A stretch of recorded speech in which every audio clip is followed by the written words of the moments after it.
बिस्मिल्लाहिर्रहमानिर्रहीम। मैं हूं एम अब्दुल्ला भट्टी। आज के इस व्लॉग के अंदर काजी फाइज ईसा साहब की मुद्दत मुलाजमत में तोसी के हवाले से जो हुकूमत एक जुडिशरी पैकेज लाने के हवाले से तगदौ कर रही है और उसके हवाले से पूरी कोशिश कर रही है और उसको पूरा सीक्रेट रखा जा रहा है पूरे इंतजामात को, तो क्या ये मुमकिन है? और ये पूरी जो सिचुएशन है और जो सीक्रेट बिहाइंड द सीन जो चीज़ें हो रही हैं वो पूरी तफसील आपके सामने रखता हूँ।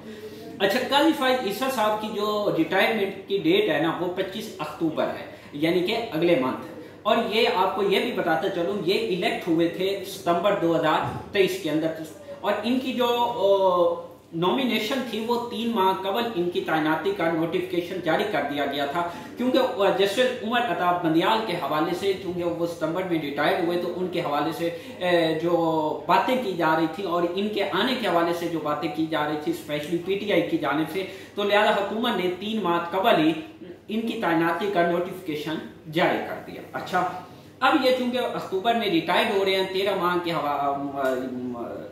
टेन्योर के बाद, अब इनके हवाले से यहाँ एक लाइन आपको ये भी बताता चलूं कि ये पाकिस्तानी तारीख के वो वाइड चीफ जस्टिस हैं जो डायरेक्ट अपॉइंट हुए थे as a chief justice Balochistan high court 2009 के अंदर। इससे कबल ये बलूचिस्तान के अंदर इन्होंने अपनी जो पेशा वकालत स्टार्ट की थी और उसके बाद फिर ये सुप्रीम कोर्ट के वकील बने थे 1998 में। फिर 2009 के अंदर ये डायरेक्ट जाके बलूचिस्तान हाई कोर्ट के चीफ जस्टिस मुंतखब हुए और 2014 के अंदर ये सुप्रीम कोर्ट के जज मुकर्रर हुए और फिर ये गुज़िश्ता साल ये चीफ जस्टिस ऑफ पाकिस्तान मुंतखब हुए। अच्छा, अब सवाल यह है कि क्या इनकी मुद्दत मुलाजमत में तोसी के हवाले से जो हुकूमत प्लान बना रही है कि इनके हवाले से, चूंकि अब ये एक्सटेंशन देने के हवाले से तो उस तरह से मतलब कि बिलिंग नज़र नहीं आते और इन्होंने अब एक बयान भी जारी किया है कि वज़ीर कानून जो हैं, वफाकी वज़ीर कानून, वो कुछ टाइम कबल मेरे पास आए थे। उन्होंने खुद मुझे कहा कि हम आपको तोसी देना चाहते हैं, लेकिन उन्होंने वो कहा कि मैंने इनकार कर दिया।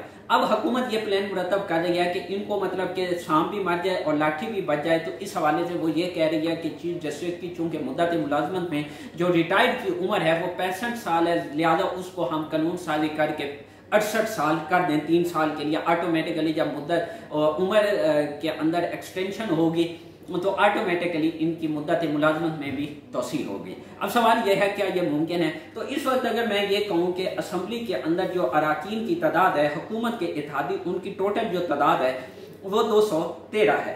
अच्छा, 2/3 अक्सरियत हुकूमत को चाहिए और वो बनती है 224 अरकान, उसके लिए दरकार है। अब मौलाना फजल रहमान की यह अहमियत इख्तियार कर दी जाती है क्योंकि मौलाना की पार्टी के जो अरकान हैं कौमी असम्बली के अंदर वो 8 हैं, तो ये नंबर बनते हैं 21। अब सवाल फिर है कि फिर भी 2/3 मेजॉरिटी तो नहीं आ रही, 3 मजीद चाहिए।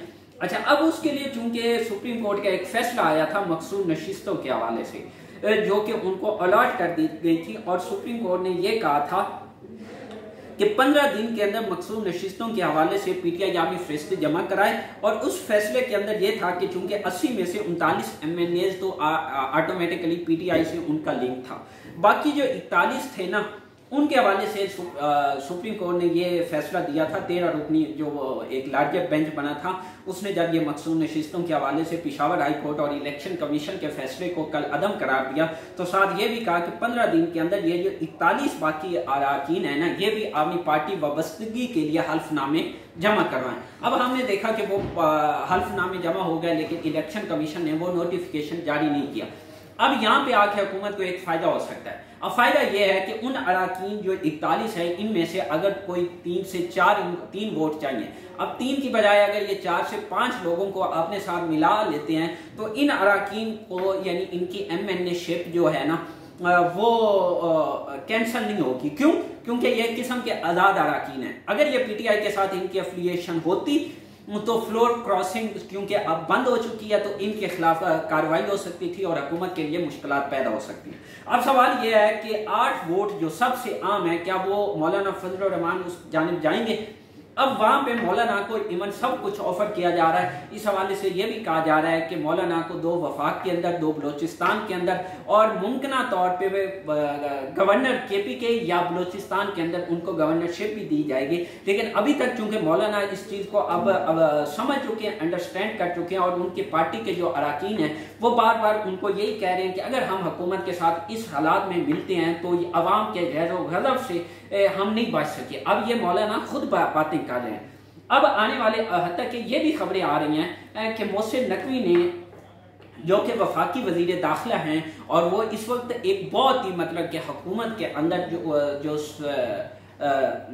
حکومت کی بہتری کے لیے اور حکومت کو لمبا چلانے کے لیے وہ اس وقت بہت ہی عام اور کلیدی کردار ادا کر رہے ہیں. اور اسپیشلی چیف جسٹس کی مدت ملازمت میں توسیع کے حوالے سے محسن نقوی کا کلیدی کردار ہے. اب سوال یہ ہے کہ محسن نقوی صاحب کیا یہ فارمولہ اڈاپٹ کرنے میں کامیاب بھی ہو جائیں گے، کیونکہ مولانا کو قائل کرنے، اور اس حوالے سے یہ بھی کہا جا رہا ہے کہ اسد جو ان کے بیٹے ہیں ان سے ملاقات بھی ممکنہ طور پہ ہوئی ہے، لیکن جس کی ابھی تک دونوں جانب سے تصدیق نہیں ہوئی. اچھا، اب یہ اگر سب کچھ ہو جاتا ہے تو کیا یہ ممکن ہے کہ ججز کی جو ریٹائرمنٹ ہے اس کے حوالے سے یہ پورا پروسیجر ہو سکے؟ تو ابھی تک اس کے اوپر ممکنہ طور پہ نظر نہیں آتا، اور اس پورے معاملے کو حکومت ایک مطلب خفیہ بھی رکھنے کے لیے پوری کوشش کر رہی ہے، تاکہ جب یہ سب کچھ ہو جائے تو اس کے بعد ہی یہ جب پوری پروسیجنگ ہو جائے، ہمارے پاس جب نمبر پورے ہو جائیں تو پھر ہم اس بل کو اسمبلی کے اندر منتقل کریں. آخر میں آپ کو صرف یہ بتاتا چلوں کہ جو PTI جو خواجہ آصف نے، علی امین نے کہا کہ ہم اب خود ساختہ جا کے افغانستان سے بات چیت کریں گے، تو اس کے اوپر خواجہ آصف نے کہا کہ یہ ایک قسم کا وفاق کے اوپر حملہ ہے. اب ان پوری سچویشن کو مد نظر رکھتے ہوئے کیا یہ سب کچھ ممکن ہے؟ اور اس کے حوالے سے جو پوری ایک کہانی ہے، اب اس کے آنے والے فیوچر میں اس کے کیا خد و خال ہوں گے، کیونکہ PTI نے اپنا جو کل ہونے والا احتجاج تھا اس کو بھی مؤخر کر دیا ہے، اور ساتھ ہی یہ بھی کہا ہے کہ ہم ہر صورت لاہور کے اندر جلسہ بھی کریں گے. اور اب PTI نے یہ بھی اعلان کیا ہے کہ اب ہم مذمتی تحریک چلائیں گے، اور اس حوالے سے ہم فرنٹ فٹ پہ آ کے کھیلیں گے. اس حوالے سے عمران بھی کہہ رہا ہے اور باقی بھی جو پارٹی قیادت ہے. اور ہم نے دیکھا ہے اس کے ساتھ قومی اسمبلی کے اندر PTI کے جو 10 اراکین تھے جو گرفتار MNA، ان کے پروڈکشن آرڈر بھی جاری ہو گئے ہیں. اور اسپیکر نے بہت ہی ایک بڑا لائن بولی ہے کہ میں اب جو حالات ہیں، مجھے ایسا لگ رہا ہے کہ میں اسمبلی کی مطلب بطور اسپیکر ریزائن کرنے کے حوالے سے میں سوچ رہا ہوں، کیونکہ جو کچھ پارلیمنٹ کے اندر ہوا ہے. اب اس کے ساتھ آخر میں ون لائنر یہ بھی بتاتا چلوں کہ PTI کے جو 3 عام لوگ ہیں، یاسمین راشد، عمر چیمہ اور اعجاز چودھری، ان تینوں کے آج ایک اور ان کے لیے پلس پوائنٹ ہے کہ ان کی مطلب کہ 9 مئی کے حوالے سے جو ان کے اوپر کیسز تھے ان کے اندر ان کو ریلیف ملا ہے. ان کے اندر ضمانت منظور ہو گئی ہے 2 لاکھ مچلکوں کے ایور. اب باقی ان کے جو کیسز 1-2 باقی رہتے ہیں ان کے حوالے سے اب اگلے ویک کی جو ڈیٹ لگی ہے، تو اب اس کے اوپر کیا ان کے لیے پلس پوائنٹ یا نیگیٹو ہوتا ہے، یہ آنے والا وقت بتائے گا.